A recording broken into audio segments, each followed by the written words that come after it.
क्या आपने कभी सोते समय किसी को खर्राटे लेते सुना है, या फिर आपको यह खुद ये समस्या है?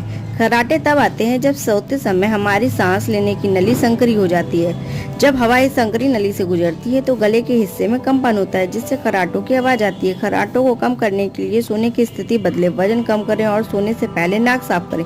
अगर खर्राटे ज्यादा हो रहे हैं तो दिन भर थकान रहती है तो डॉक्टर से सलाह लेना जरूरी है। तो अगली बार जब कोई आपको खर्राटों की वजह से परेशान करे तो उन्हें ये आसान वैज्ञानिक कारण बता दें।